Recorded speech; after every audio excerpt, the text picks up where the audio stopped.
السلام علیکم، خوش آمدید میرے بھائیوں، میرے بہنوں۔ ایک بار اس ویڈیو کو آپ پورا دیکھیں، اور جو ہمارے 4 کتاب ہے، جو بہت بھائی بہن لوگ ابھی نہیں جانتے ہیں کہ ہمارے 4 کتاب تھے: توریت، زبور، انجیل اور قرآن۔ تو آپ اس ویڈیو کو پورا دیکھیں اور جانیں، جو نہیں جانتے ہیں وہ جانیں، اور دوسروں کو بتائیں، شیئر کریں، اس ویڈیو کو لائک کریں، اور کوشش کریں کہ ہم جو جانتے ہیں وہ دوسروں کو بھی بتائیں۔ آپ اس ویڈیو کو پورا سے پورا دیکھیں۔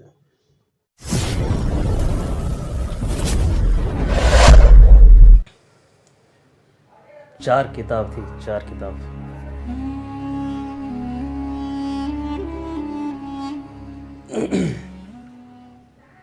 دوستو، بچپن سے ہی ہم لوگوں کو یہ پڑھایا اور بتایا جاتا ہے کہ اس دنیا میں اتہاسک طور پر 4 آسمانی کتابیں ہیں۔ پہلی تورات، دوسری زبور، تیسری انجیل اور جبکہ چوتھی اور آخری آسمانی کتاب قرآن ہے۔ تورات کے جو ان میں سے سب سے پہلی کتاب ہے اور جو کسی دور میں پروفیٹ حضرت موسیٰ علیہ السلام کے اوپر نازل ہوئی تھی،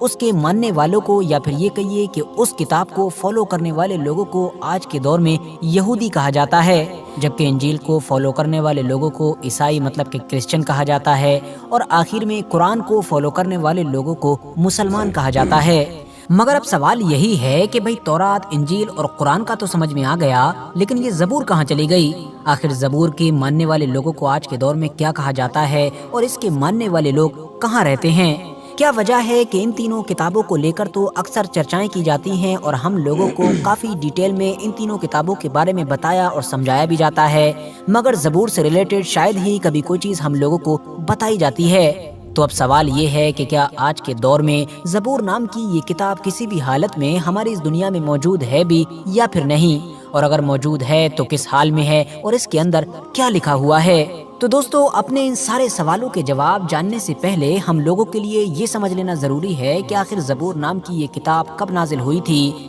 کس پر نازل ہوئی تھی، اور کیوں نازل ہوئی تھی؟ تو دوستو، یہ بات ہے اس دور کی کہ جب قوم بنی اسرائیل مصر کے فرعون کی غلام ہوا کرتی تھی۔ لگ بھگ 400 سال کی غلامی سے آزادی دلانے کے لیے خدا کی طرف سے اس قوم میں ایک نبی اور ایک رسول بھیجے گئے کہ جن کا نام حضرت موسیٰ علیہ السلام تھا، اور انہی کے اوپر پہلی مکمل آسمانی کتاب کو نازل کیا گیا کہ جس کو ہم اور آپ لوگ تورات کے نام سے جانتے ہیں۔ پیغمبر حضرت موسیٰ علیہ السلام نے ان لوگوں کو نہ صرف فرعون سے آزاد کرایا، بلکہ ان لوگوں کو صحرائے سینا کے ایک بڑے علاقے سے گزارتے ہوئے فلسطین کی طرف بھی لے کر گئے۔ اس پورے واقعے کا ذکر قرآن کے اندر بھی موجود ہے، اور یاد رہے کہ یہ وہی صحرائے سینا کا علاقہ ہے کہ جو دریائے نیل اور فلسطین کے بیچ میں پڑتا ہے، اور آج کے دور میں مصر مطلب کہ ایجپٹ کے کنٹرول میں آتا ہے۔ اسی بڑے ریگستانی علاقے میں طور پہاڑ کے اوپر نہ صرف حضرت موسیٰ علیہ السلام کے اوپر پہلی آسمانی کتاب تورات نازل ہوئی، بلکہ ساتھ ہی ساتھ بنی اسرائیل کو جنت کا وہ کھانا بھی نصیب ہوا کہ جس کو منہ و سلویٰ کہا جاتا ہے۔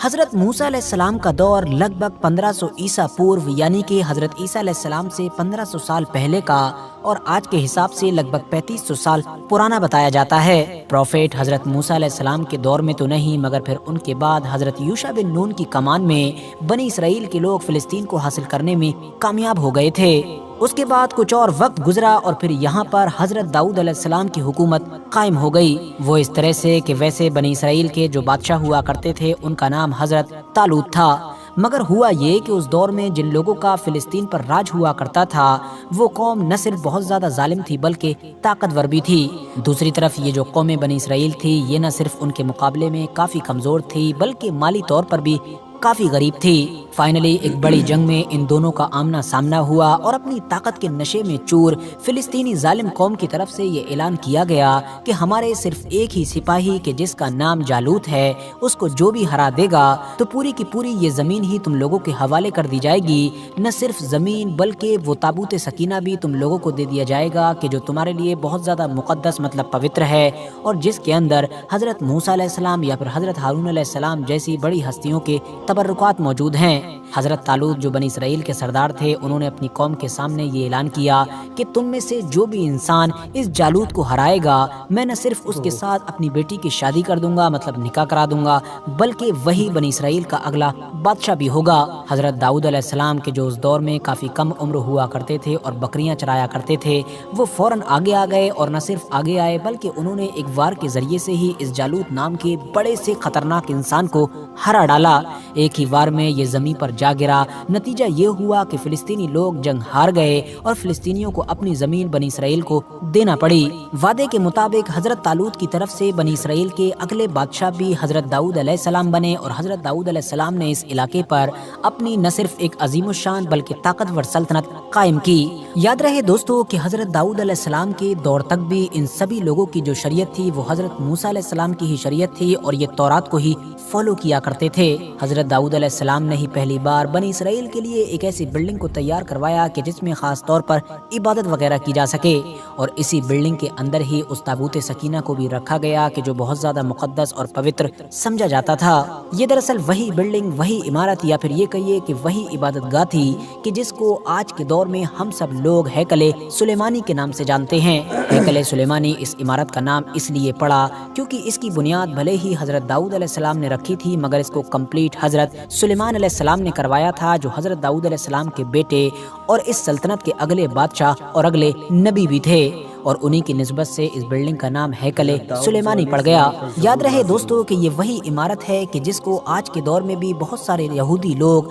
تھرڈ ٹیمپل کی شکل میں ایک بار پھر سے بنانے کا خواب دیکھتے ہیں، اور حضرت داؤد علیہ السلام ہی وہ پیغمبر ہیں کہ جن کے اوپر یہ دوسری مشہور آسمانی کتاب زبور نازل ہوئی تھی۔ یہاں پر غور کرنے والی اور سمجھنے والی بات یہ ہے کہ اس زبور کے اندر کوئی نئی شریعت نہیں تھی، بلکہ اس کے اندر صرف اور صرف خدا کی حمد و ثنا تھی، مطلب کہ خدا کی تعریفیں بیان کی گئی تھیں۔ اب کیونکہ حضرت داؤد علیہ السلام ایک ایسے مشہور پیغمبر ہیں کہ جن کو خدا نے کچھ معجزے دیے تھے، جیسا کہ وہ اپنے ہاتھ سے لوہے کو نرم کر دیا کرتے تھے، ساتھ ہی ساتھ ان کو بہت زیادہ خوبصورت آواز بھی دی گئی تھی۔ وہ جس خوبصورت انداز میں اور جس خوبصورت آواز کے ساتھ خدا کی حمد و ثنا بیان کیا کرتے تھے، خدا کی تعریفیں وغیرہ کیا کرتے تھے، اس طرح سے اتہاس میں نہ تو پہلے کسی نے کی تھی اور نہ ہی کوئی بعد میں کر پایا ہے۔ زبور نام کی اس کتاب کے نازل ہونے کے بعد بنی اسرائیل کو باقاعدہ طور پر خدا کی حمد و ثنا اور خدا کی عبادت کرنے کا طریقہ سکھایا گیا تھا۔ جب بھی حضرت داؤد علیہ السلام اپنی آواز میں زبور کی تلاوت کیا کرتے تھے تو تمام پہاڑ، آسمان اور ندیاں وغیرہ آپ کے ساتھ جھومنے لگتے تھے۔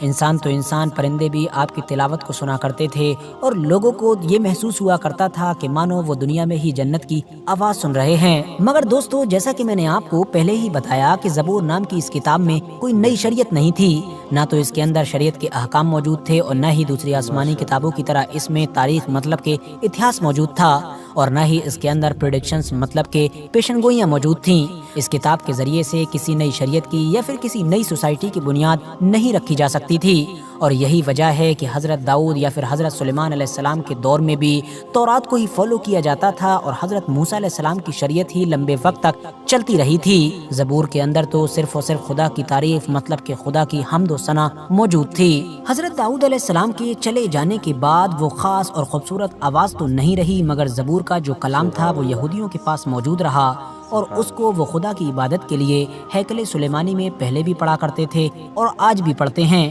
ہاں، وہ بات الگ ہے کہ لمبا وقت گزر جانے کی وجہ سے اور پیڑھی در پیڑھی گزر جانے کی وجہ سے وہ کلام آج اپنی حالت میں موجود نہیں ہے، نہ تو وہ کمپلیٹ ہے، اور جو موجود بھی ہے اس میں بھی ظاہر ہے کافی کچھ بدل چکا ہے۔ دوستو، آپ لوگوں نے اکثر بات چیت میں اولڈ ٹیسٹامنٹ یا پھر نیو ٹیسٹامنٹ وغیرہ کا نام کافی سنا ہوگا، تو میں آپ کو بتا دوں کہ حضرت موسیٰ علیہ السلام کے اوپر نازل ہونے والی کتاب تورات اور ان سے پہلے کے بھی جو نبی اور رسول تھے کہ جن کے اوپر خدا کی طرف سے کچھ صحیفے وغیرہ نازل کیے گئے تھے، ان سب کو ملا کر اور حضرت داؤد علیہ السلام پر نازل ہونے والی کتاب زبور کو بھی ملا کر ان ساروں کو ہی اولڈ ٹیسٹامنٹ کا نام دیا جاتا ہے۔ اسی طرح سے حضرت عیسیٰ علیہ السلام کے اوپر نازل ہونے والی کتاب انجیل اور ان کے حواریوں کے خطوط یا ان سے ملی جلی جو کچھ اور کتابی نسخے ہیں، ان سب کو ملا کر نیو ٹیسٹامنٹ کا نام دیا جاتا ہے۔ دوستو، اب آپ لوگوں کو سمجھ آ چکا ہوگا کہ آخر آج کے دور میں ہم لوگوں کو زبور کو فالو کرنے والے لوگ کیوں نہیں دکھائی دیتے ہیں، کیونکہ زبور کوئی شریعت کی کتاب نہیں ہے، اس کے اندر تو خدا کی حمد و ثنا بیان کی گئی ہے،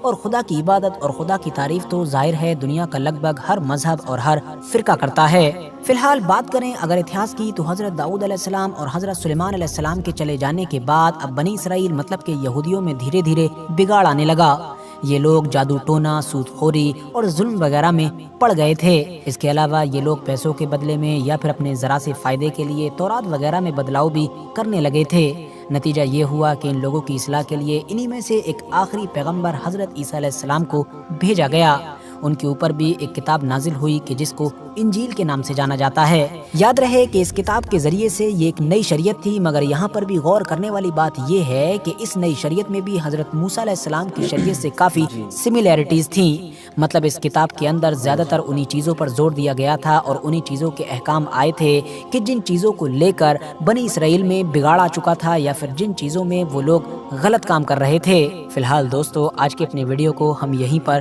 ختم کرتے ہیں۔ ویڈیو اگر پسند آئی ہو تو ویڈیو کو لائک کرنے کے ساتھ ساتھ اپنے دوستوں کے ساتھ ضرور شیئر کریں، اور اسی طرح کی نالجبل اور ہسٹوریکل ویڈیوز ہمیشہ دیکھنے کے لیے ہمارے اس چینل کو سبسکرائب کرنے کے ساتھ ساتھ بیل آئیکن کو بھی ضرور پریس کریں۔